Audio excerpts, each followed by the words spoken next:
Está começando mais um Cheia de Graça e hoje esse programa, gente, tá tão maravilhoso. Eu vou conversar com a Ana Michele, autora do livro Enquanto Eu Respirar. Já deu pra imaginar, né? Vamos acompanhar.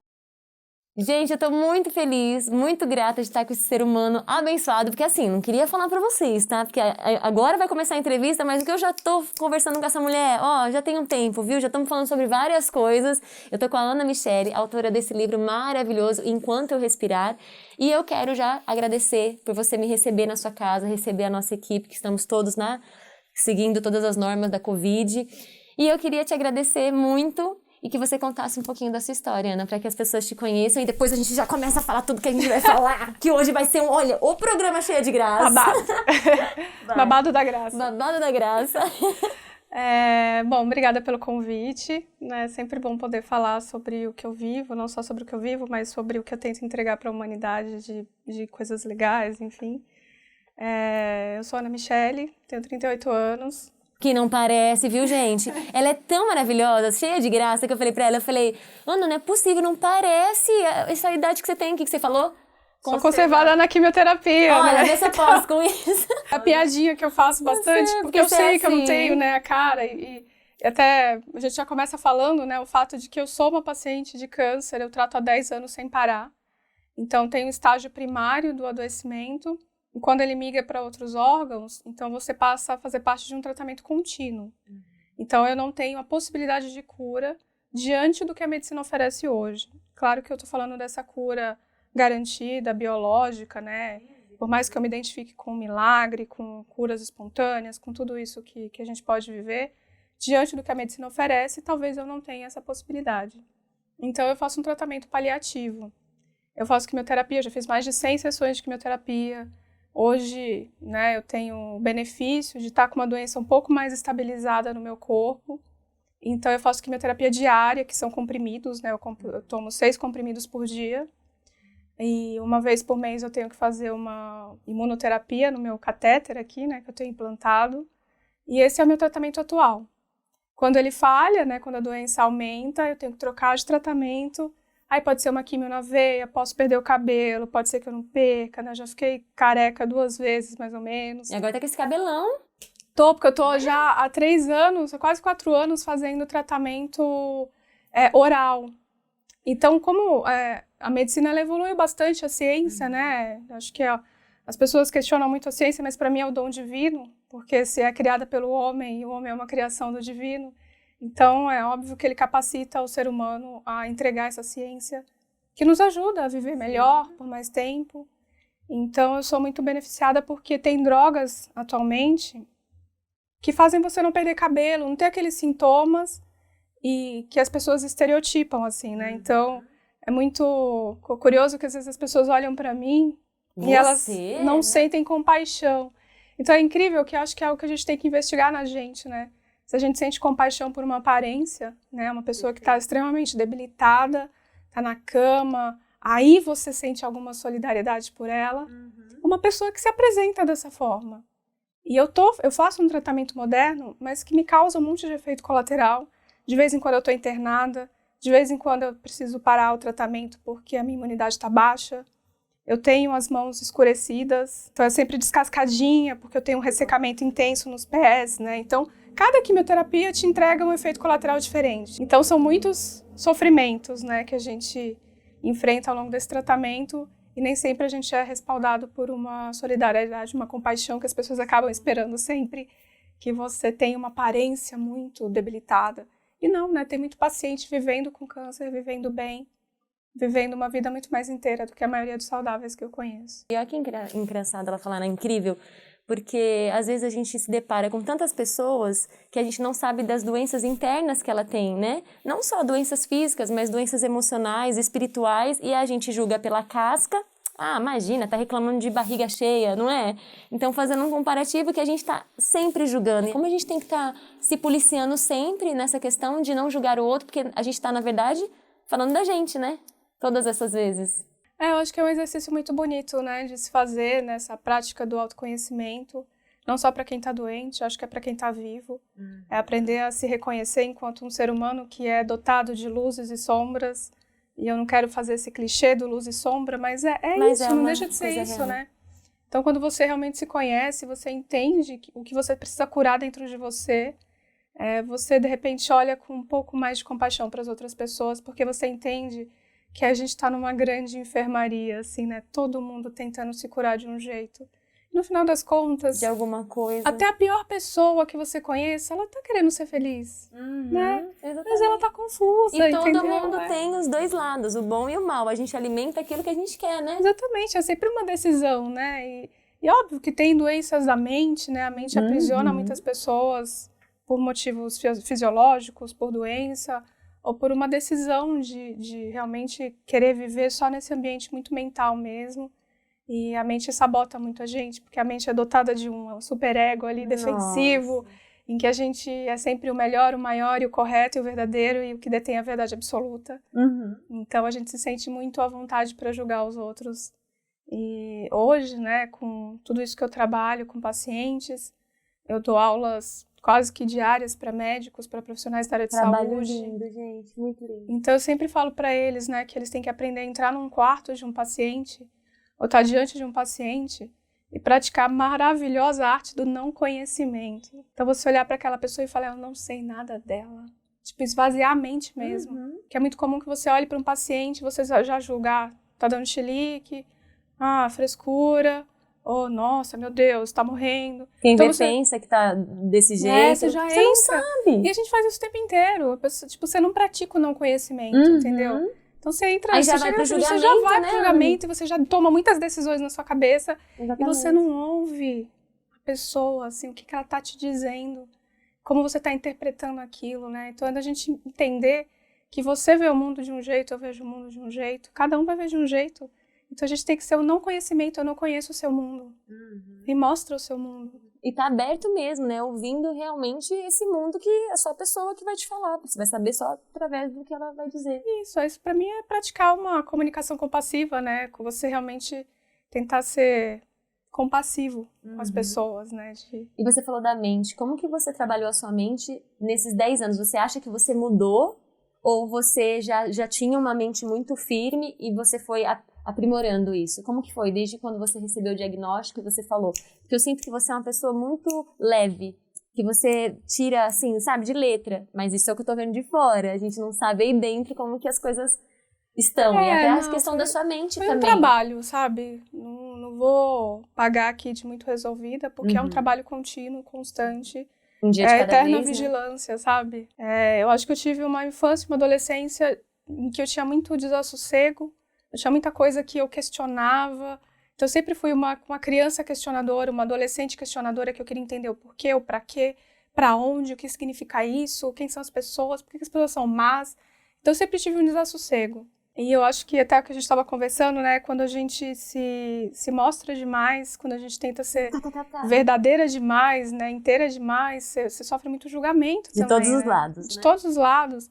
Então sempre vão te taxar de alguma coisa. E talvez pela pouca maturidade, aquilo me atingiu em algum momento.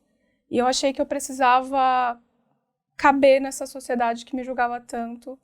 Então eu me desconstruí inteira para caber num casamento que era o desejado, para caber numa vida que já não fazia tanto sentido, para ter a tal da carreira que a gente acha que, oh meu Deus, é a coisa mais importante da vida. Então eu me desconstruí enquanto mulher, enquanto ser humano mesmo, assim. Até eu perceber o tanto que eu estava matando minha alma. E eu acho que tem muita gente que fala assim, você tem, né, essa coisa de ter uma doença grave que ameaça a minha vida, que eu posso realmente morrer a qualquer momento. Hoje eu me sinto tão viva que quando eu olho para esse meu passado, eu penso que morrer era aquilo. É quando a minha alma estava absolutamente morta dentro de mim, porque eu só estava sobrevivendo. E sobreviver é você se arrastar, entendeu? Então, aquilo para mim foi a pior morte da minha vida. E aí, com essa coisa do diagnóstico, é como se fosse um momento de expansão de consciência. Assim, sabe? Você olha e você fala, eu tô parada aqui. O que eu tô fazendo nessa vida aqui? Essa vida que é tão impermanente, que pode ser curta, que pode ser longa. Exatamente. Mas eu tô vivendo a vida que os outros querem que eu viva, e eu não estou vivendo a vida que eu gostaria de viver, né? A liberdade que eu queria ter, e liberdade eu não estou falando de libertinagem, estou falando de uma liberdade espiritual mesmo, uma liberdade de alma. Então, eu não acredito ao câncer, a retomada de mim mesma, porque eu acho que é dar muita potência para uma doença. Então, eu parabenizo a mim mesma por ter escolhido dizer sim para minha vida de novo. E que linda essa consciência que você tem. E quando você falou que eu fiz assim, era tipo presta atenção no que ela falou. Ana, é muito louco. A gente está no mesmo barco. A gente não sabe quanto tempo a gente vai ter. Independente de um diagnóstico, pelo amor de Deus, entenda o que eu estou falando. Não estou menosprezando nem diminuindo o seu estado, porque você está. Não significa que você é. Você está nesse momento, vai passar, né? Você está levando muito bem, graças a Deus, mas entenda que, tipo, todos nós estamos no mesmo barco, no sentido de não saber até que dia a gente vai viver, que a nossa vida é breve e que a gente não precisa receber um diagnóstico para saber que amanhã a gente pode não estar aqui. E, infelizmente, por isso que eu tô muito, muito feliz mesmo de estar fazendo esse vídeo com você, porque, infelizmente, a gente só se dá conta quando algo acontece, sendo que a única certeza que a gente tem nessa vida é que a gente vai morrer um dia. Nada que seja longe, a gente não tem certeza de nada, Ana, nada. Ah, nossa carreira, nossa, não, mas o amanhã só pertence a Deus, a gente não sabe nem se vai chegar. Eu sempre falo isso, e eu falo com a boca cheia porque é um tema que eu amo. A gente só tem o momento presente, o agora. E a gente vive como se nunca fosse morrer e morre sem nunca ter vivido. Isso é uma frase do Sêneca que eu falo, cara, é muito isso, o ser humano é assim. Então, na verdade, infelizmente as pessoas, não que elas estejam esperando, não é isso, mas infelizmente às vezes a gente só se dá conta quando acontece alguma coisa, que não foi o seu caso, que não é o caso de muitas pessoas, mas é o caso de outras, que não tem essa percepção do quanto a nossa vida é breve, do quanto a gente está aqui de passagem, que ela pode ser curta, ela pode ser longa, mas você não vai saber. Então você não pode pensar assim, eu vou deixar para amanhã, o que eu queria tanto fazer agora, mas não. Um clichêzinho que a gente fala, não deixa pra falar que ama amanhã, fala agora. Ah, não, mas eu tenho vergonha. Mas e se esse amanhã não chegar? Tanto pra você quanto pra outra pessoa? Né? Parece balela, mas é tão real. O problema é que alguns ouvidos ouvem tudo isso de uma forma muito rasa, de achar que só esse tipo de coisa só pertence ao outro, não pertence a ela, né? E então, nesse meu processo de adoecimento e de tentar olhar pra vida dessa outra forma, então eu realmente vejo as pessoas procrastinando a própria felicidade, assim, o que não faz o menor sentido mais na minha cabeça, né? Eu só vou ser feliz se eu fizer aquela viagem, se eu encontrar um marido, se eu tiver a carreira X, se eu tiver... Então é sempre um se. E aí quando chega, né, Ana, se eu tiver tal coisa, aí você tem. É curioso. Aí vira outra coisa. É curioso porque, tipo, é uma busca incansável pelo que ela nem sabe o que é. Exato. E talvez ela não compreenda que talvez o que ela tá buscando tá dentro do coração dela ali. É você contemplar. Tem dias que eu tô na minha cama, porque eu realmente não tenho condição de levantar por causa dos meus pés, né, que ficam muito doloridos, porque eu tô vivendo algum momento de muito enjoo, de desconforto físico. E eu vou olhar pra isso e falar, nossa, que vida horrorosa. Cara, né, eu olho e falo, da hora, eu vou ver Netflix o dia inteiro. É o jeito que você olha para as coisas, você né? Você tem que contemplar. Eu tenho vontade de te morder, de tão gostosa que ela é. Sei lá, eu vou receber uma mensagem de alguém, né? Eu tenho a sorte de ter uma médica paliativista que é muito legal, né? Daí ela me manda às vezes mensagem quando eu tô muito acabadinha, assim, ela fala, tenho 30 minutos pra te fazer sorrir. Aí ela começa a me mandar umas coisinhas engraçadas, meme, né, besteiraiada, assim. Aí eu contemplo o amor das pessoas, eu contemplo isso, é bonito. Aí você fala, cara, como é que eu vou falar que eu tô infeliz? Então não tem como. Então pra mim é uma escolha diária, assim, estou com dor? Eu tô. É importante que a gente entenda que tudo isso é vida. A gente fica falando assim, eu quero viver. Você tá vivendo, amor. Exatamente. É tudo isso, entendeu? É tudo isso, né? É muito difícil você pensar que o sofrimento ele é só seu. O sofrimento existe, né? Não é só a dimensão do eu, o meu sofrimento. Não, o sofrimento existe, né? E você pode construir uma grande barreira com isso, ou você pode derrubar grandes muros com isso. Muros internos mesmo, né? De você olhar para esse sofrimento e falar, o que você está querendo me dizer? O que eu posso aprender com isso? E eu não tô falando isso da boca para fora, eu vivo isso o tempo inteiro.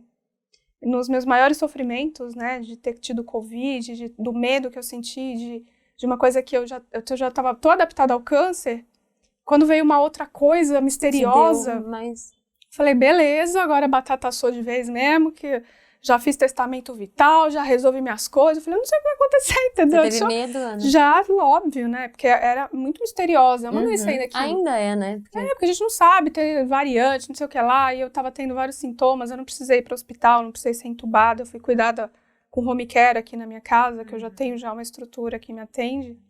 Então foi tudo certo, foi tudo tranquilo. Eu sofri fisicamente, tive um monte de efeito colateral, fiquei 10 dias de cama dentro desse quarto, isolada. Eu tive medo, né? E eu até falei que eu tava debaixo da cama quase. E aí eu lembro que a minha médica, ela me ligou, né? E falou, e aí, gente boa? Vamos sair dessa? Daí ela precisa me lembrar quem eu sou. Já gostei dela, já, gente. E aí, ela sempre fala, e aí, gente boa? Aí ela fez a pergunta valendo 1 milhão. Que não era se eu tava bem. Ela falou assim, qual que é o medo? Tipo assim, no vídeo ali, olho no olho mesmo. E ninguém tinha se preocupado em me fazer essa pergunta do porquê que eu tava tão paralisada ali no meu sofrimento, né? Tava tipo com medo. Medo é uma coisa que acontece na vida da gente. Então, quando eu comecei a contar pra ela sobre os meus medos, era como se não fizesse mais parte de mim. Porque daí era parte de uma humanidade compartilhada. Eu tava compartilhando o meu medo. E ela falou assim, se a gente chegar num tempo muito difícil, eu vou estar lá do seu lado. Eu vou olhar nos seus olhos e a gente vai se reconhecer, porque eu vejo você, você vê a mim e você não tá sozinho. Então eu só precisava disso. Você se sentiu abraçada, né? Porque até eu aqui me senti, né? Vocês também? Meu Deus! Então às vezes a gente só precisa de alguém que tenha coragem de olhar nos nossos olhos no momento de dor, no momento de felicidade, pra gente se ver nessa pessoa. E ela não julgou, né, Ana? Você viu? Ela simplesmente te abraçou. Mas é o que a gente ela só me fez a pergunta incrível que é, assim, tipo, não, vai ficar tudo bem, porque as pessoas têm essa mania de falar, isso que é bobagem. Então é porque não dá conta de lidar com o sofrimento. Sim. E às vezes o que a pessoa tá precisando é alguém que dê conta de lidar com o que ela tá sentindo de verdade. E eu tava com medo. Então eu precisava ter esse medo legitimado. E aí foi muito incrível, porque quando eu me ouvi falando sobre isso, e quando eu tive esse resgate, né, que hoje, né, eu falo pra ela assim, né, que agora eu compreendo o que é andar pelo Vale da Sombra da Morte, que eu não temerei. Então ela fez esse papel, ela desceu lá no inferno, no Vale da Sombra da Morte, pra falar, não temas. Eu tô contigo, tem um monte de gente que tá com você, você não tá sozinho. Fala do seu medo pra mim. Então, às vezes, a gente precisa entrar nesse sofrimento dessas pessoas e tanta gente tem medo de entrar nisso. Então, acho que foi o que eu me permiti fazer. Tentar olhar com muita compaixão para o sofrimento das pessoas e tentar ser essa pessoa que consegue, que dá conta de olhar nos olhos dela. Porque eu me sinto, né, tem um mito de Quiron, enfim, não vou ficar entrando nos detalhes, que fala que é o curador ferido, que era um semideus que tinha uma ferida que não cicatrizava nunca, mas que ele curava as outras pessoas. E aí isso, para mim, diz muito, porque é como se a gente se reconhecer as nossas fragilidades, a gente pudesse reconhecer no outro a fragilidade dele também. Então, isso para mim é uma humanidade compartilhada, sabe? Então, é você realmente oferecer cura através das suas feridas. Então, minha médica tem as feridas dela, que ela compartilha comigo. Eu tenho as minhas, que eu tento compartilhar com um monte de gente que vive nessa mesma dimensão de sofrimento que eu. Que é o trabalho que você faz, né, Ana? Que realmente é uma sensibilidade muito grande. E eu queria que você falasse sobre o tratamento paliativo, que muitas pessoas não entendem. E eu sei, mas eu queria que você falasse um pouco com a sua voz mesmo, com a propriedade que você tem. Porque tem muitas pessoas que têm um conceito errado do que seria. Então, aqui no Brasil, né, porque fora as pessoas compreendem o palliative care ou em outros idiomas, aqui transformaram paliativo, essa palavra, em algo que é um remendo. E, na verdade, dentro da medicina, os cuidados paliativos, para mim, é uma das abordagens mais bonitas que tem na medicina. Porque se a gente for olhar, existe o oftalmologista, o oncologista, o mastologista, o ginecologista. Então, são profissionais que eles se formam para entender um pedaço do seu corpo humano. Aí eles sabem muito daquele pedacinho. E aí, ao mesmo tempo que a ciência evoluiu pra caramba, a medicina evoluiu pra caramba com muita técnica, com muita abordagem, com muita medicação, com muita ciência, eu penso que a humanidade, ela retrocedeu. Porque daí os médicos, eles só olham para esse aspecto muito biológico da doença. Então, é até comum, assim, você tá num hospital, se você tiver os ouvidos para ouvir as conversas mesmo, assim, Você vê que tem muito médico que trata o paciente pelo nome do órgão. Aquela paciente de mama, aquele paciente de fígado. É como se você desconstruísse um ser humano para transformá-lo num órgão adoecido. Então, a medicina paliativa, ela vem resgatar a humanidade. Né? Ela olha para o ser humano em todas as suas dimensões de sofrimento. Inteiro, né? Como ele é. Na sua totalidade, né? De olhar para aquela pessoa e entender que ela pode estar enfrentando um sofrimento físico, que ele é urgente. É muito difícil você lidar com os outros sofrimentos se você está com dor. Sim. Se você está com dor, você está com dor. Nada mais importa, porque a dor, ela é urgente. E a gente, aqui no Brasil, a gente tem muito recurso para tratar dor. E nem todo médico, né, ele está capacitado a, por exemplo, eles têm muito medo de prescrever opioide, morfina, por exemplo. Porque muita gente associa a morfina a um estágio de uma terminalidade. Sim. E não é, morfina é um opioide, é para tratar dor. Não interessa em que estágio você esteja de doença, que doença você tenha no seu corpo. Se você está com dor, é resistente a outros analgésicos, o opioide faz todo sentido para o seu caso. E está tudo bem, é tratamento. Então tem muito médico que tem medo por não conhecer. Então eu sou uma paciente que eu sou capaz de prescrever um resgate. Óbvio que eu não posso, né? Eu sou uma paciente. Mas assim, eu tenho condição de olhar um receituário e saber que aquele resgate está sendo mal feito. E isso é uma vergonha para o médico, de saber que um paciente, às vezes, consegue lidar melhor com essas questões do que eles. Então, quando a gente tem essa dimensão de dor aliviada, então a gente vai olhar para um sofrimento emocional. Para outros, né? Para outros,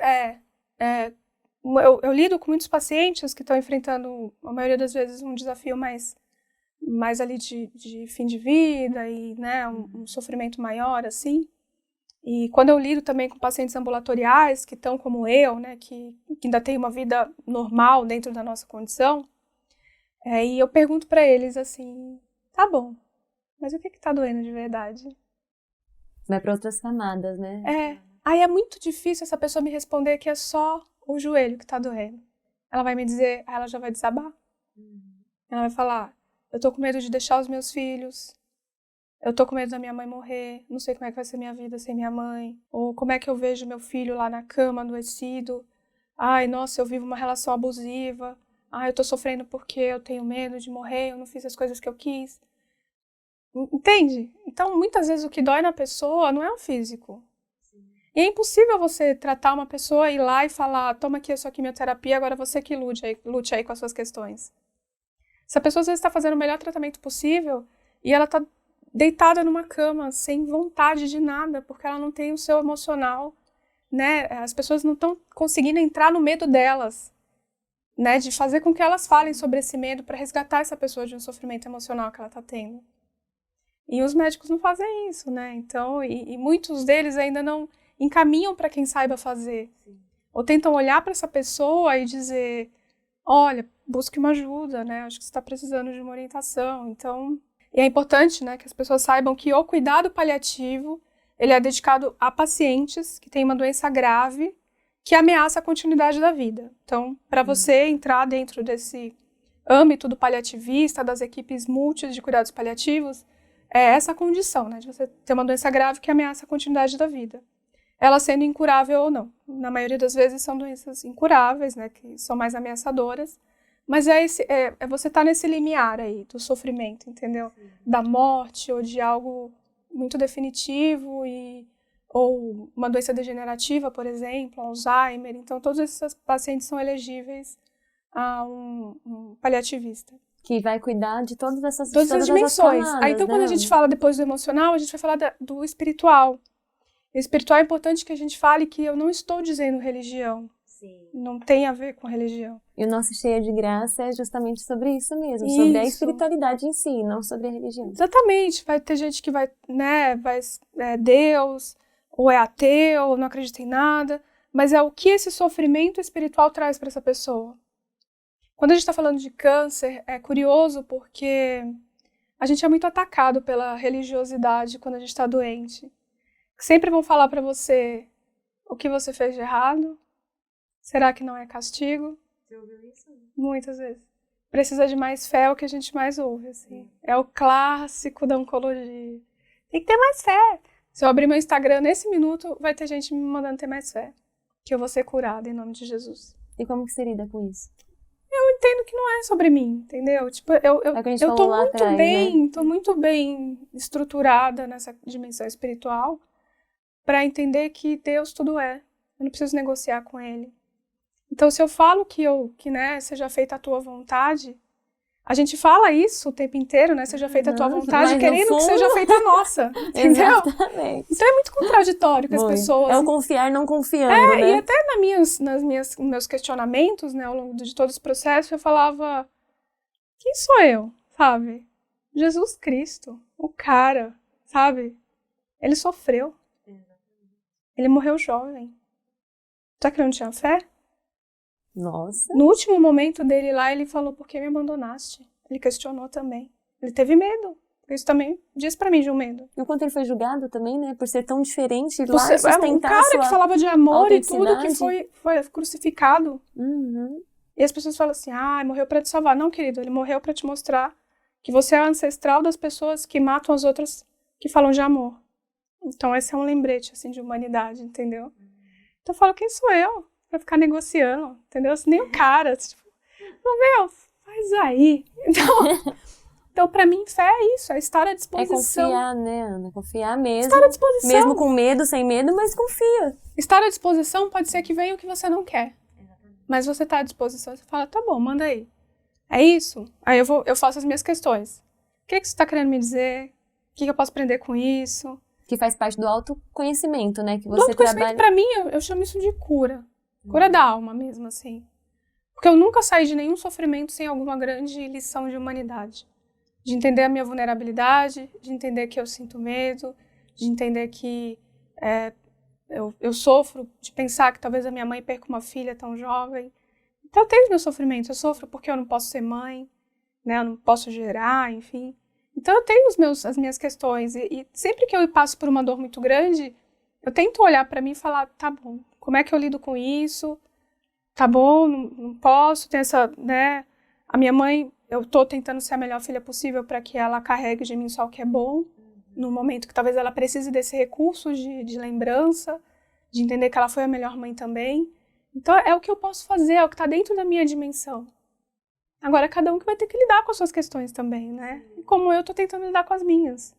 E você tá dando o seu melhor, assim, como a então sua isso mãe pra tá mim é dando fé, o seu sabe? melhor Fé também. não é eu olhar para o Jesus, para Deus e falar, Deus, me cura de qualquer jeito. Então eu não tô falando que seja feita a tua vontade, tô falando que seja feita a minha. E outra, que a gente tá falando da cura, a cura tem vários segmentos também. Às vezes a gente tá pedindo uma cura e Deus quer uma outra cura. Uma cura espiritual, uma cura, né, emocional. Exatamente. Eu tenho o exemplo do meu primo, que faleceu esse ano, no início do ano, e eu era essa pessoa que falava, eu tenho certeza que ele vai se curar. E ele se curou, só que não foi do jeito que eu pensei que fosse. Eu demorei um pouco para entender, lidar com a perda é muito difícil, a gente sabe. Chorei muito, fiquei muito mal, porque eu falava, eu tinha tanta certeza, e isso é uma coisa que eu tô no meu coração, que eu falo, cara, é muito louco, porque na certeza de que ele ia se curar, eu não fui tão generosa, não é a palavra, mas eu não fui, você usou essa palavra muito lindamente, solidariedade. Eu não fui tão solícita quanto eu deveria, porque ele se mostrava forte muitas vezes. E eu, nossa, mas ele tá ótimo. E aí o que aconteceu? Ele teve uma piora, e uma piora muito assim, do nada ele piorou e não deu tempo.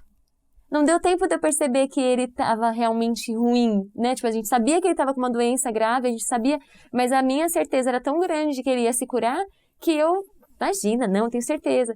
Tem uma parte de mim que fala que a única certeza que a gente tem é a certeza que um dia a gente vai morrer e a gente acha que tem o tempo todo do mundo, entendeu? Então, é uma coisa muito punk que a gente precisa trabalhar e entender e ser solista independente da casca. Sempre que eu estou diante de um paciente, que eu tento entrar nesse universo do que é sagrado para ele, e o que é sagrado para ele pode ser que não seja o sagrado para mim, para fulano, para ciclano, mas está todo mundo o tempo inteiro detentor da verdade absoluta.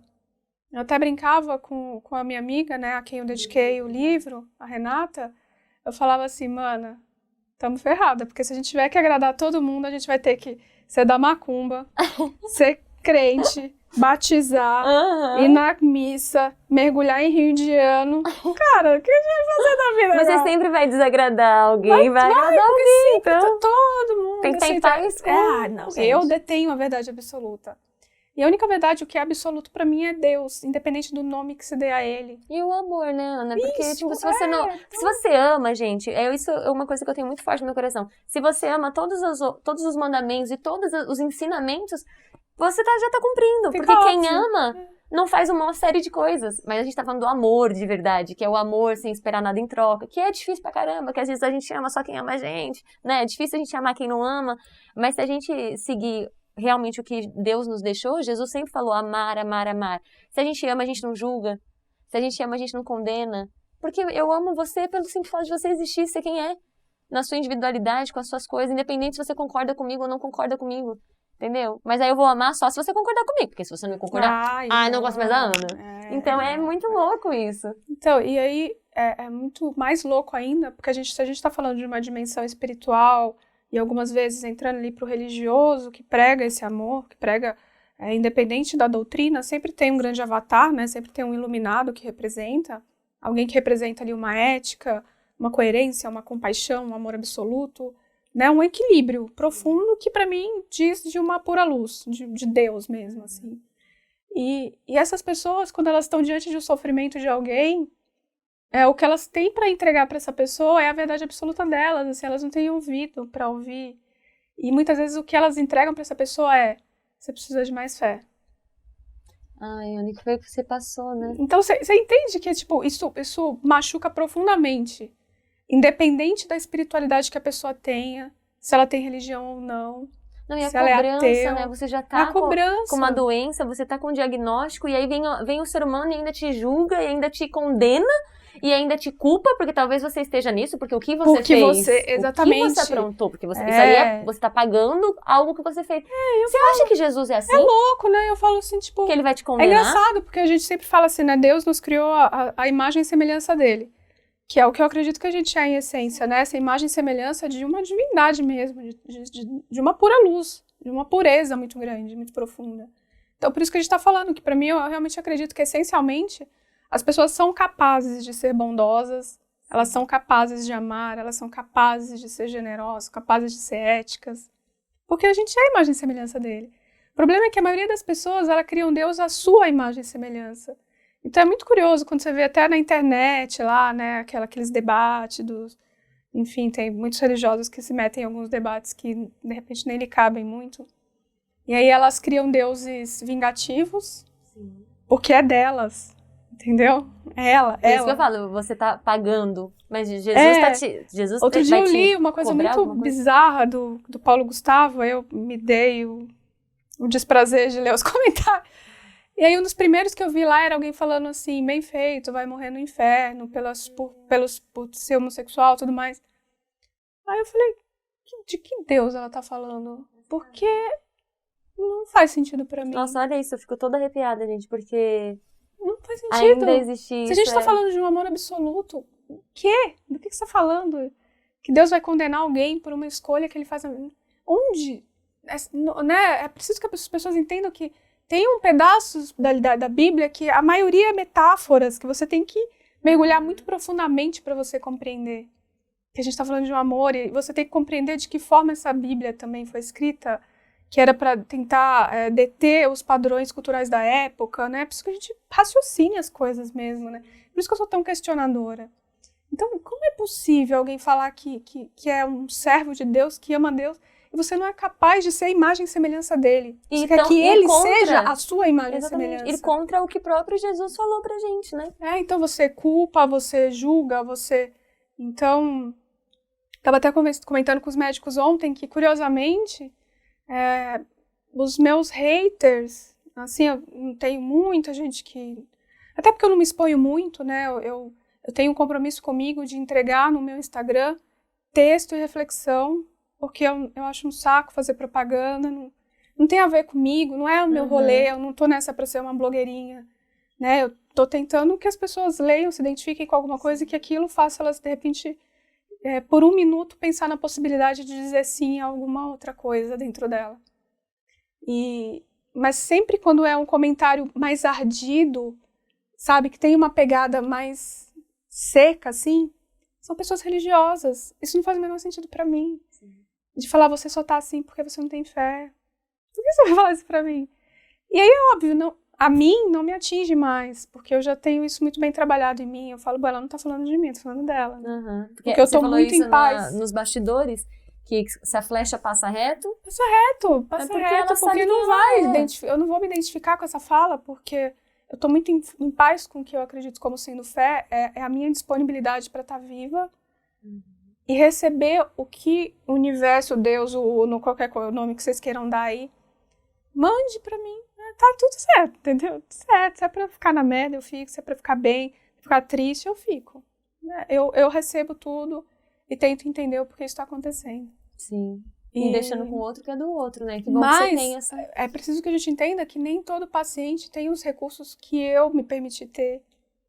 De procurar ajuda, de buscar, de já ser essa buscadora. De ter essa compulsiva, firmeza assim. na mente também. Porque Isso, se você pega uma pessoa que tá fraca na mente, essa pessoa pode cometer outras coisas. É, até às vezes você suicídio, tá entrando porque numa não... vulnerabilidade Exatamente. muito grande de uma pessoa que tá doente. E cadê o cuidado dessas pessoas, né? Isso, De serem a imagem e semelhança de Deus? Não, elas vão lá e julgam e não sabem o que o outro tá passando. Então, por isso que é tão importante, né, essa questão dos cuidados paliativos, é entrar nessa dimensão espiritual. Então, tem capelania dentro dos hospitais. Eu até como eu não posso me formar na área... O que seria capelania? Desculpa, Capelanias são profissionais que realmente atuam, né, nessas questões existenciais, não só de espiritualidade. Porque às vezes o cara ele não tá afim de se conectar com a espiritualidade, Sim. mas talvez ele precise compreender que o fato dele, das questões existenciais dele, sentido da vida, acho que depois da morte não tem nada, isso tudo é existencial. E é um sofrimento que você enfrenta quando você está numa situação mais vulnerável. Então, de você entrar nisso, de você entrar nessa dor da pessoa, entender se aquilo causa... Porque se a pessoa está falando disso, no tempo derradeiro, é porque tem alguma coisa, um desassossego, né, uma inquietação. E a gente precisa aprender a administrar isso. Para outros, é tentar se libertar dessa culpa, do castigo, de achar que tá embutido, né? O que mais eu posso fazer, né? Eu vejo muito paciente falando assim, cara, eu rezo, eu faço as coisas, o que fé que Deus está querendo que eu tenha? Entendeu? Porque as pessoas entram nessa piração de um balcão de barganha mesmo. De como se Deus estivesse falando, não, precisa de mais, vai, manda mais aí, porque eu não tô satisfeita ainda. Né? Não, mas a fé do outro é Isso, tão... Mas você tá sempre jogando, então, se comparando com o outro. Fala, é o seu, sua fé é sua fé. Se você tiver mais fé, você vai se curar. Eu já tive momentos que eu tava com um pouquinho mais de mau humorzinho, assim, eu falei, se você tiver fé, você também se cura. Perfeito. O que é, mas entendeu? tem que se posicionar, senão... Pra pessoa pensar nela também, né? Falar, e que cura que você tá buscando, assim, que você acha que você, né, pode comparar e achar que eu não tô tendo o suficiente, né? Então, eu espero que você se cure também. Perfeito. Porque eu, assim, honestamente, até foi muito bonitinho que eu tenho minha médica, né? Ela assistiu essa aula que eu dei, aí ela me ligou depois, ela falou, tá de alta. Aí eu falei, por que você tá falando isso? Ela falou, meu, você tá muito curada. Nossa, mas eu vou te falar, gente, é que eu tô de lado, vocês não estão vendo, mas meu olho encheu de lágrima algumas vezes, você percebeu? Eu fico aqui, ó, caraca, porque tá sendo um aprendizado pra mim, assim, vocês não têm ideia. E, Ana, só gratidão. A gente tá com o nosso tempo já, né, super ali. Eu queria só te agradecer mais uma vez. O livro a gente nem conseguiu, mas ela conta a história da amiga dela. Tem muitas coisas aqui dentro. Então seguem essa maravilhosa, que tem o Instagram dela que a gente vai deixar aqui. Ana Michele, autora desse livro. Autora de um próximo livro que já vai ser lançado. A gente não pode dar mais detalhes, mas tá incrível. Fala muita coisa sobre a vida dela, sobre espiritualidade, sobre várias outras coisas, né, Mi? Ó, já tá no Mi, já não é nem Ana Michele. Daqui a pouco é Ana, depois é Mi, depois é Ana Mi. Meu amor... Para finalizar, eu queria ficar aqui, nossa, o dia todo, mas eu queria que você deixasse uma mensagem para todas as pessoas que estão assistindo e que você me falasse qual o sentido da vida. O sentido da vida, para mim, eu acho que é tentar buscar sair dessa vida muito melhor do que a gente entrou nela, sabe? De tentar, independente do que você creia como espiritualidade, de você buscar uma evolução para sua alma, para você se reconectar com o que é essencial em você. Em essência, a gente pode ser bondoso. Como a gente falou, a gente pode ter uma vida melhor, a gente pode dizer sim para a vida da forma como ela se apresenta, com todos os desafios. Então, se eu tivesse que falar um sentido da vida, para mim, é tudo isso. é estar à disposição, é tentar ser o melhor humano possível, entender que muitas pessoas vieram antes de nós, muitas pessoas vão vir depois de nós, e que a nossa existência deforma o mundo. E deforma no sentido de a gente estar aqui nessa existência, a gente consome dessa natureza, a gente impacta a vida de outras pessoas. Então, de que forma a gente está deformando essa realidade? É para um bem maior? É só em função do nosso ego? É importante que a gente saiba que quando a gente morre, a gente dissolve o nosso ego, porque não existe mais. Então, é isso que a gente precisa trabalhar o tempo inteiro na gente? Só fazer uma ode a esse ego? Ou talvez exista algo lá no fundo que você compreenda como sendo muito espiritual, que é isso que você tem que alimentar. Então, para mim, eu falo que eu tenho um câncer no meu corpo, mas minha alma está cada vez mais saudável, porque eu me permito estar conectada a ela, e eu sei que eu vou sair dessa vida muito melhor do que eu entrei, né? E isso para mim é sentido. Muito obrigada. Obrigada a você. Amei. Muito, muito, muito obrigada. Beijo, gente. Tô muito apaixonada. Obrigada mesmo. Bonitinha. Ai, que programa mais lindo e mais cheio de graça. Eu espero que vocês tenham gostado. Acompanhe a Ana Michele nas redes sociais. E, gente, muito, muito, muito obrigada. Um beijo e até o próximo programa, se Deus quiser.